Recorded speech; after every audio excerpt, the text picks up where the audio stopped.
Claudio Gaudio will be the next speaker.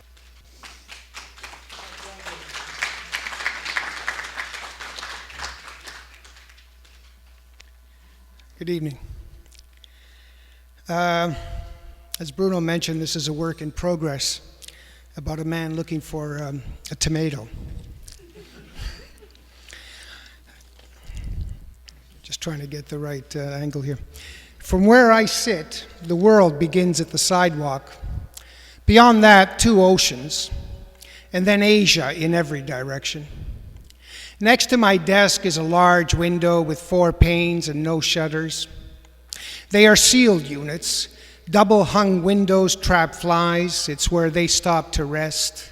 And by rest, I mean die. On the other side of the glass are 3 Norwegian spruce trees. All day long, they are traversed by squirrels, and birds come to perch. We do not speak, or the time of our speaking is past. Conversations with squirrels, rodents essentially, lack seriousness, and a bird will descend on a phrase at several meters per second. Between what is and the turning, there is the question. Knowing would only put out my eyes. Down the block is my only friend and colleague. He taught philosophy. When philosophers retire, they move to France or around the corner, someplace they've already been. But this is not about him. He speaks, a situation over which I have no authority. I can only decide what he says, affirm the other instead of everything. Across the street is this city's Chinese Women's Association. A small house and a sign comprise the meeting place, but I've yet to see anyone come or go. I prefer clubs that discourage membership. It shows restraint. And an address is a good way to keep out the rest of us. Every week I walk to the market. Before I go, I log my purpose. When I return, I put away the groceries and write down what happened. It's all in the tone. I is the third person. That's why I can't be annihilated. But for reporting purposes, we'll just call him he. Yesterday, he and I passed one another in the hall. "Remember to eat that last tomato," he said. "I'll buy more tomorrow." Admittedly, it was an unusual moment, for I already knew his intent. He's the cock of the walk, all talk and no presence. But I'm not alone. Once a week, a woman comes and cleans my house. She's from South America, which is far, but not far enough to be nowhere at all, unless this is nowhere as well. Suffice to say, Toronto could be Brazil.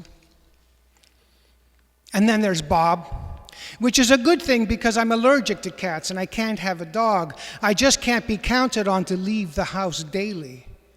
But let us move toward the situation we're in, the creek and its crevices. To a philosopher, death is a marvel, no reason to doubt its full-throated splendor.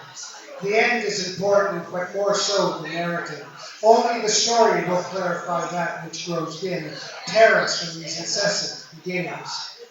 This morning it was for broccoli that I took to the streets, because Microsoft wouldn't allow me to add rapini to their dictionary. Bob suspects a conspiracy. He says the language too is proprietary, but I think it's a glitch or a calamity. Bob's work, Meditations on the Digital Lexicon, is widely regarded. Impressive is what it says on the back cover. What's left of his moan flies out his anus. To be clear, broccoli is not a tomato. It lacks versatility. I write to die, said Rilke. A long and noble endeavor. I kill where I eat. And to do that, a man needs his vitamins. Where now is death. For me, shopping is the thing. Produce is produce, or close enough. I agree with the poet, his whereabouts. I made up that stuff about vitamins, but I stand by my statement. To be clear, I've never read him, but that doesn't matter because I speak for the narrator. He's read everything. How I see things depends on the reason. I don't make distinctions. I'm fully anesthetized and waiting for some good doctor to rebuild my eyelids. The end approaches, never arrives. All I can do is restate my whereabouts. I'm looking for broccoli. Try to stay with me. Success is inevitable. I walk the few blocks to my 3-story Victorian. Home is where the heart is, or so I've heard, but I can't vouch for the liver. I unlock the door to my sanctum, minutes and hours unto death. 2 deaths, actually. This is the one where I feel all the blows.